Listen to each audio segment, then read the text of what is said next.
Hello, everybody. I'm Jeff Michael. Just last month, 2 people were killed when they were struck by a car racing another car in an illegal street race in Chatsworth. Those deaths once again highlighted the dangers of street racing, not just for drivers, but for spectators as well. It's also prompted one LA City leader to call for tougher new laws to crack down on the racers. But despite all of the risks, street racing is as popular as it's ever been. And as Chris Blatchford shows us, that's making it tougher on the police to slow them down. 2 cars, modified for higher racing speeds, line up here on a city street in the San Fernando Valley. It is fast, dangerous, and illegal. But sources close to the street racing scene tell Fox 11 News there are planned races like this one every Wednesday night somewhere in the valley.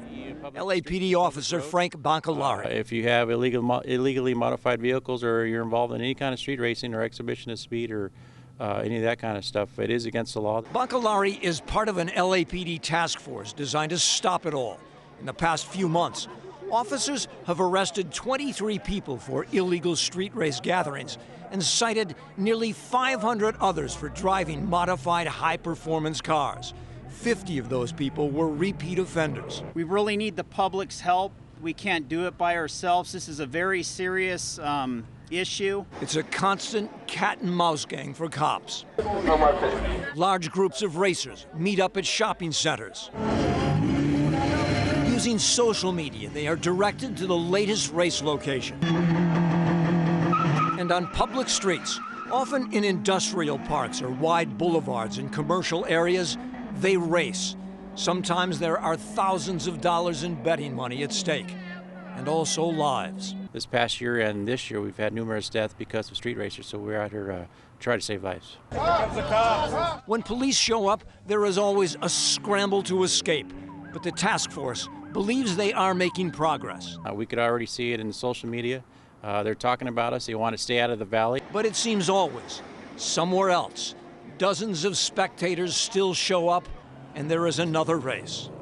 And now City Councilman Mitch Englander says he plans to introduce a new law that would allow police to seize cars that are involved in street racing. Chris Blatchford, Fox 11 News. All right, as Chris just mentioned, LA City Councilman Mitch Englander is proposing a new ordinance on street racing. Councilman Englander is here to talk about it. Tell us what you have in mind. Well, you know, first of all, it's amazing. This has been going on for far too long, and they're fast and I'm furious, so we're going to crack down on these. You got the line down. Got the line down. Now, I've got the legislation down as well, so what we're going to look at is if you're a spectator, we're going to impound your vehicle. We're going to seize it. If you actually get in an accident that results in great bodily harm, injury, or death, we're going to actually seize, impound, and keep your vehicle and crush it or sell it. Now, are you talking about a city ordinance, or are you talking about going to Sacramento and getting the assembly? This would happen here in the city of Los Angeles. All right, in the city of Los Angeles. Now, you're not the first. I would assume you have studied other cities who have done this. I think Philadelphia does it. I believe Detroit does it. There are many other cities that have taken a hard approach, but you got to look. We are the epidemic as well as hit-and-run crimes, not just these kinds of accidents, but 20,000 hit-and-run crimes last year. 48%. Now, I'm only interrupting you because we'll have a guest on just in a little minute who's going to probably take issue with you lumping hit-and-run drivers in with street racers. Fair enough. And in fact, the guest is doing a great job as well. He's got some great ideas and solutions. We'll hear from him. Yes. All right. So the idea, though, is to try to put some teeth in the legislation, some enforcement, try to get people to stop doing it. Well, but wait a minute. Can you take somebody's car just because they've been arrested for street racing? You can take somebody's car for bulky item. You can take somebody's car if they're transporting drugs. Well, that's different.